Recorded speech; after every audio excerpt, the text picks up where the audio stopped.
جن فیملیز کے اندر حج کے سلسلے ہوتے ہیں کہ چلو حج فرض ہو گیا ادا کرو، تو وہ جوانی میں حج کر کے آتے ہیں، اور جن خاندان کے اندر یہ سلسلے یوں نہیں ہیں تو وہ بڑھاپے کا انتظار کرتے ہیں، بوڑھے ہوں گے تو حج کریں گے۔ حالانکہ آپ ایک ایک بوڑھے سے پوچھئے گا جو حج کر کے آئے، ایک ایک بوڑھے سے پوچھئے گا کہ حج جوانی میں جانا چاہیے یا بڑھاپے میں۔ اگر آپ کو بوڑھے یہی مشورہ دیں کہ نہیں بڑھاپے میں ٹھیک تھا، بڑے بالکل توانائی سے ہم نے حج کیا ہے، سب کچھ کر لیا بڑا زبردست، تو پھر مجھے بھی سمجھا دیجئے گا کہ ہمیں اتنے لوگوں نے یہ کہا ہے کہ بڑھاپے میں۔ جب اللہ نے دیا ہے مال تو جوانی ہو تو پھر یہ نہ دیکھو کہ اللہ کا شکر ادا کرو، جوانی ہے حج کر لو۔ ایک روایت ہمیشہ ذہن میں رکھیے، نبی کریم علیہ الصلوۃ والسلام نے ارشاد فرمایا جس پر حج لازم ہو، استطاعت طاقت سب کچھ، پھر بھی نہ جائے حج کو، اس سے کوئی مرض کی رکاوٹ نہیں، کوئی دشمن یا ظالم بادشاہ کی رکاوٹ نہیں، پھر بھی حج نہیں کرتا۔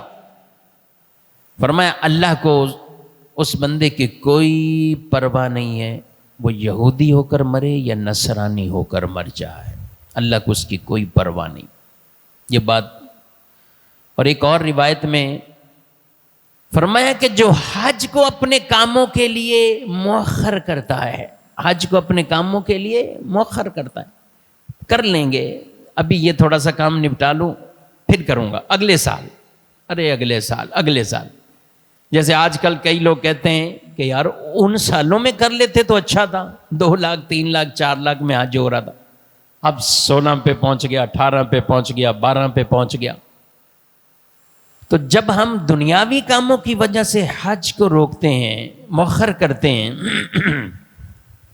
فرمایا گیا وہ شخص دیکھے گا حاجی حج کر کے واپسی آ جائیں گے،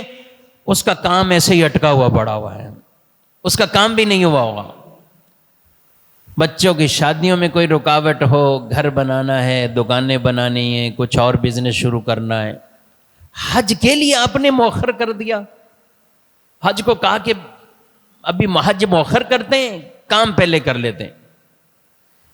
تو کام بھی نہیں پورا ہوگا۔ اس کے برعکس ان لوگوں کو دیکھیے کہ جو کام کو مؤخر کر کے کہتے ہیں اللہ نے جب دیا ہے حج کر کے آتے ہیں۔ ہم ہر ایک کو تو نہیں کہہ رہے، اللہ نے رکھا ہی ان پر ہے جن کے پاس ایسی طاقت وسعت ہے، ہر ایک کو نہیں رکھا۔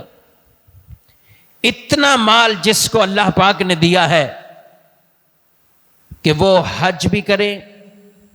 گھر والوں کا خرچہ بھی اس کے پاس موجود ہو، جو کچھ اپنا بزنس کر رہا ہے وہ بھی بالکل ختم نہ ہو، یعنی چلتا رہے، اگرچہ کچھ اونچ نیچ کمی تو ہوتی ہے لیکن چلتا رہے۔ ایسا نہیں کہا کہ بالکل آپ کے پاس اتنا ہی ہے کہ دکان بھی ختم تو یہ بھی ختم تو وہ بھی ختم، حج کر کے آؤ، نہیں۔ جو کچھ آپ کر رہے ہیں وہ بزنس بھی آپ کا رن رہے، چل رہا ہے، لیکن اتنا پیسہ آپ اس میں سے نکال لیں، گھر کے خرچے بھی چلتے رہیں، اور یہ کام بھی آپ کا کچھ نہ کچھ سلسلہ آگے بڑھتا ہی رہے، اور آپ حج فرض کر سکتے ہیں، تو پھر اپنے فرض حج کو ادا کیجیے، پھر اس کو مؤخر نہ کریں۔ ہم یہ نہیں کہتے قرضے لے کر جاؤ کہ آپ قرض لیں اور آپ حج پہ جائیں، آپ پہ فرض بھی نہیں پھر بھی آپ قرضہ لے کر جائیں، یہ نہیں کہتے۔ تو اس لیے اللہ نے یہ صحت دی ہے، تندرستی دی اور مال دیا ہے، اس فریضے کو ادا کرو۔ جب خود ادا کریں گے پھر اپنی اولادوں کو بھی یہ تلقین آپ کریں گے کہ جب بالغ ہو جائیں اور اتنی طاقت ہے حج کرو۔